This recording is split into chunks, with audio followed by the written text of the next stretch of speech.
आज भी आज भी आवारा का वो ड्रीम सीक्वेंस मजाल है कोई बना ले, नहीं बना सकता पूरी दुनिया में। मतलब यहाँ तक कि अपना वो जो सेवन समुराई फिल्म वाले हैं ना, जो जापानी, जिन पर ये शोले वगैरह खूब बनी, हाँ हाँ, अकीरा कुरोसावा अकीरा करके क्या कुरुसोवा, नाम। हाँ हाँ हाँ। अकीरा उन्होंने कुरुसोवा, उन्होंने हाँ। कहा था आवारा का ड्रीम सीक्वेंस इम्पॉसिबल है किसी के लिए कि फिर से बना ले। अब वहां से विचारधारा, वो तो, एक बात देखिए, हाँ हाँ एक बात देखिए, राज कपूर साहब जो है उनके यहाँ तीन धाराएं मिलती है।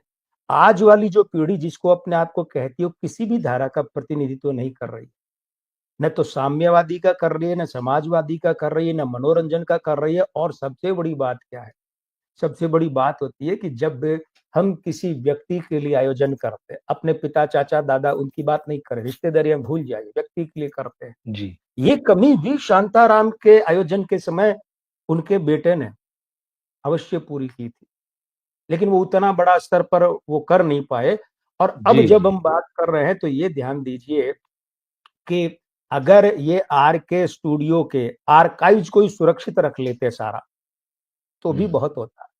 इस दिशा में अच्छा, आर के स्टूडियो बिके हुए कितने, 4 5 6 साल तो हो गए, 4 5 साल तो हो गए होंगे हाँ, ना। 17 में आग लगी थी वहां पे शायद, हाँ और बिल्कुल। शायद 2 1 साल बाद बेच उसके, दिया था, 2 3 साल बाद। हाँ हाँ, बिल्कुल बिल्कुल आप बिल्कुल, हाँ। सोचिए कि आज इन्हें नींद से उठे हैं, याद आया है कि हम राज कपूर के वारिस हैं, हमें आयोजन करना चाहिए। तो जब वो स्टूडियो बिक रहा था तब तो सारे भाई इंतजार कर रहे थे कि उसे कितना मिलेगा, उसे कितना मिलेगा। वास्तविकता है ये, यही रणधीर कपूर वगैरह उस समय ये थे कि इतने में बेच देंगे मतलब फिर तो बिकेगा तो उसका बंटवारा तो होगा, बिल्कुल इतने बिल्कुल, में बेच। कभी कभी ये नहीं आया कि साहब हम इसे बचा लें, बचाने वाला ख्याल नहीं आया। स्टूडियो संस्कृति खत्म हो रही है मुंबई से, फिल्मालय गया, कमालिस्तान गया, महबूब गया, पता नहीं कितने बचे, कितने हैं मुझे तो ये भी सोचने में संकोच हो रहा है कि सोचूंगा तो क्या पता शून्य महबूब नहीं है बन जाए। अभी, महबूब है अभी, और जो कमाल आमरोही साहब का था शायद, वो भी है या चला गया, हाँ, लेकिन कमालिस्तान ज्यादातर जा चुके। जाने पर ही है, लेकिन ज्यादातर जा चुके हाँ, हैं ज्यादातर। जी जी, बिल्कुल बिल्कुल। अब आप ये ध्यान दीजिए, इन सब में कम से कम रणधीर कपूर तो थोड़ी पहल कर सकते थे, क्योंकि इस आदमी का अभिनेता और निर्देशन के रूप में डेब्यू ही राज कपूर साहब के कारण हुआ। ठीक, सोचिए, आज ये परिवार विरासत पर दावा ठोक रहा है, ये दावा ठोक नहीं तो है ये, हाँ हाँ लेकिन हाँ, मोदी जी ने बिल्कुल सही कहा, तुम परिवार वाले आ गए, यानी एक खानदानी काम यहीं तक रह गया। तो फिर तो पृथ्वीराज कपूर, राज कपूर को सीधे अपने ही असिस्टेंट रख लेते, फिर क्यों केदार शर्मा के पास भेजा, किस लिए भेजा? केदार सही, शर्मा के पास असिस्टेंट बनाकर भेजा, और वो भी कौन सा, क्लेपर बॉय। क्योंकि पृथ्वीराज कपूर की एक बात कहनी थी, वो ये कहते थे कि मैं तुम्हें कोई सुविधा नहीं दूंगा, कहीं तुम्हारी सिफारिश इसलिए नहीं करूंगा कि तुम्हें वीआईपी ट्रीटमेंट मिले, तुम्हें खुद साबित करना होगा। और उन्हें छोड़ दिया कि जाओ, ट्राम में जाओ, ट्राम से आओ, जो करना है अपने दम पर करो, 1 रुपया मिलेगा तुम्हें जेब खर्च के लिए बस। तो वो संस्कार खानदानी थे क्या? यानी वो ट्रीटमेंट खानदानी था क्या, कि मेरा नहीं, बेटा है? वो हाँ, तो कहते थे, केदार शर्मा से कहा था कि मेरा बेटा है केदार भाई, इसलिए ट्रीट मत करना, ये सिर्फ और सिर्फ तुम्हारा असिस्टेंट है। कौन सा बनाना, वो उन्होंने क्लेपर बॉय वो बनाया। और आप फिल्म के आदमी है, लेखक निर्देशक है, आप बेहतर समझते हैं कि क्लेप बॉय की क्या स्थिति, 1 से 2 5वां 6वां 7वां 8वां कौन सा असिस्टेंट होता है वो मुख्य डायरेक्टर का। लेकिन इन लोगों ने क्या कर दिया, इन लोगों ने कभी भी, मैं फिर पूरी जिम्मेदारी से कह रहा हूं, इन्होंने राज कपूर की फिल्मी विरासत, फिल्म साजी को कभी गंभीरता से लिया ही नहीं। ये तो इन्होंने ये जन्म शती वर्ष को टूल बनाया है, और टूल बनाकर खुद हाइप लेना चाहते हैं। अन्यथा ये आयोजन बहुत व्यवस्थित और ऐसा होता, लोग कहते साहब राज कपूर के लिए आयोजन, उनके बारे में आयोजन। अफसोस, ये लोग अपनी हाइप पाने के चक्कर में गिर गए। बिल्कुल। देखिए, कोई बड़ी धमक, बड़ी आवाज भी नहीं है इस फिल्म में, हालांकि एनएफडीसी भी जुड़ा हुआ है, national film archive of India भी जुड़ा है, फिल्म हेरिटेज फाउंडेशन भी जुड़ा है, तो चलिए प्राइवेट है, आरके फिल्म्स का भी नाम है। अब आरके फिल्म्स कितना बचा है किसको मालूम, मतलब। कहाँ बचा तो आरके फिल्म से, कागजों में। हाँ, वही मतलब, लेकिन जो इसके पोस्टर आए हैं उस पे दिया गया है भाई आरके फिल्म्स इसका आयोजक है, उसके साथ film heritage foundation of India है, एनएफडीसी है, national film archive of India, ये सब मिल के कर रहे हैं।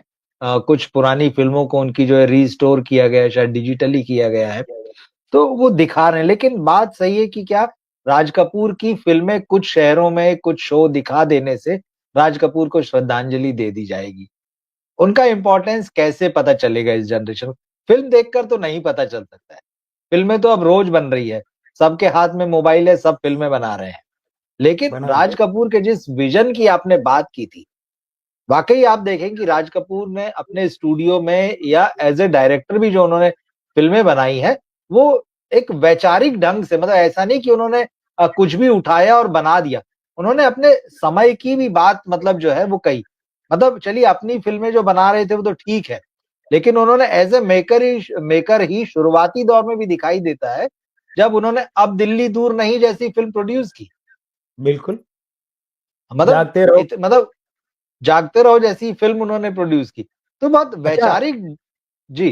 प्रयोग देखिए, पूरी हाँ, फिल्म चुप है, अंत में जाकर एक गीत है। हाँ, ये प्रयोग धर्मिता उस समय करना बहुत बड़ा चैलेंज का काम था। बिल्कुल।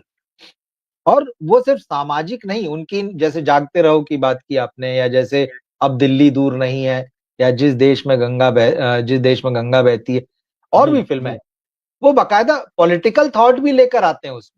जी, और बिल्कुल। जो उनका साम्यवादी झुकाव था, वो तो था ही। आप देखिए श्री 420 फिल्म देखिए, वो सोशल के साथ पॉलिटिकल भी, सोसाइटी में क्या चल रहा है, क्या डिवाइड है, उसकी भी बाकायदा वो बात करते हैं, और ईमानदारी से करते हैं। और उसके बाद में जब वो अपनी लाइफ से जुड़ी फ़िल्म बनाते हैं, तो मेरा नाम जोकर जैसी फ़िल्म पूरी ईमानदारी से बनाते हैं, सब जी, कुछ लगा देते हैं। और जिसको कहते हैं कि झोंक दिया सारा कुछ, भले ही वो फ़िल्म उस वक़्त नहीं चली, बाद में लोगों ने जी, कहा क्लासिक है। और उसके बाद ये उनका टैलेंट है कि जब उन्हें लगता है कि नहीं भाई मेरी बात नहीं समझ रहे हो, मुझे कमर्शियल बनाना पड़ेगा, बनाई। तो फिर उसके बाद वो बॉबी से शुरू करते हैं। संगम जैसी फ़िल्म उन्होंने बनाई, और बाद में आते-आते जो उन्होंने सत्यम शिवम सुंदरम बनाई, जिसमें मतलब बहुत आलोचना का सामना करना पड़ा उनको। जी, जी, अभी भी लोग जो है उनकी उस फ़िल्म को याद नहीं करना चाहते हैं, और ये जो 10 फ़िल्में दिखाई जा रही हैं, उसमें सत्यम शिवम सुंदरम नहीं है, उसको हटा दिया गया है बहुत ही साइड लाइन मैं की, इसके बारे में बात मत करो भाई। मैं सत्यम शुभ सुंदरम के बारे में अब बात करना चाहता हूँ। वो जी, कह रहे जी, हैं ना जी। मत करो, मैं करना चाहता हूँ। देखिए बिल्कुल क्या नहीं है। रखा मतलब। हाँ, हाँ, हाँ, देखिए क्या है, एक तो जीनत अमान अपनी आत्मकथा के नाम पर जगह-जगह झूठ परोस रही है। जी, जगह-जगह झूठ परोस रही हैं। क्या हाँ, है कि ये जो सत्यम शुभ सुंदरम है ना, इसमें क्या था कि ये फ़िल्म रिलीज़ हुई और पिट गई। पिटी थी, शुद्ध रूप से बिल्कुल, बिल्कुल। फ्लॉप हुई थी फ़िल्म। पिट गई तो एक बार किसी पत्रकार ने, आप जैसे जागरूक पत्रकार ने राज कपूर साहब से पूछा कि राज साहब, अ, हम लोगों को, मतलब आम दर्शक को अचंभा ये है कि ये इतना बढ़िया म्यूज़िक, और शीर्षक गीत में तो लता जी ने जो गाया उसमें तो 400 सवा 400 से अधिक म्यूजिशियन थे। इंडस्ट्री में हाँ, आज तक सबसे ज्यादा म्यूजिशियन का गाना। ये फ़िल्म पिट क्यों गई? तो राज साहब का जवाब सुनिए।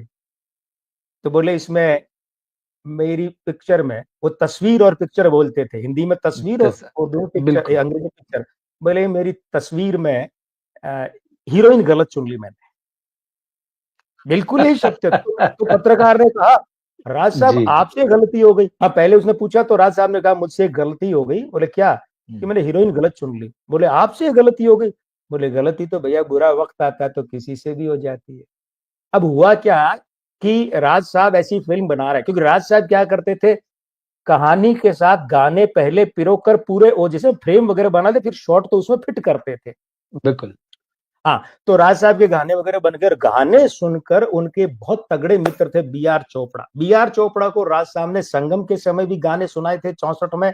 उसके बाद गाने, तब फिल्म तो बाद में रिलीज हुई। हुँ, उसके हुँ। बाद उन्होंने 84 में फिर गाने सुनाई थे, बीच में ही आई थी प्रेम 84 में बी आर हाँ, चोपड़ा को राम तेरी गंगा मैली के, तो उन्होंने कहा था जी। राज भाई सुपर डुपर हिट होगी, और बीच में सत्यम शिवम सुंदरम के गाने सुनाए तो उन्होंने कहा था गाने तो बड़े प्यारे हैं भाई मेरे। तो हुआ क्या कि ये हवा चली कि राज साहब हीरोइन खोज रहे हैं सत्यम शिवम सुंदरम के लिए, और जी। हीरोइन इसी तरीके से, क्योंकि वो स्टोरी तो बताते ही थे ना। तो एक दिन जीनत अमान उनके दफ्तर गई। सही बात वो है जो मैं बता रहा हूँ, वो नहीं जो जीनत जी, अमान जी। ने कहा है।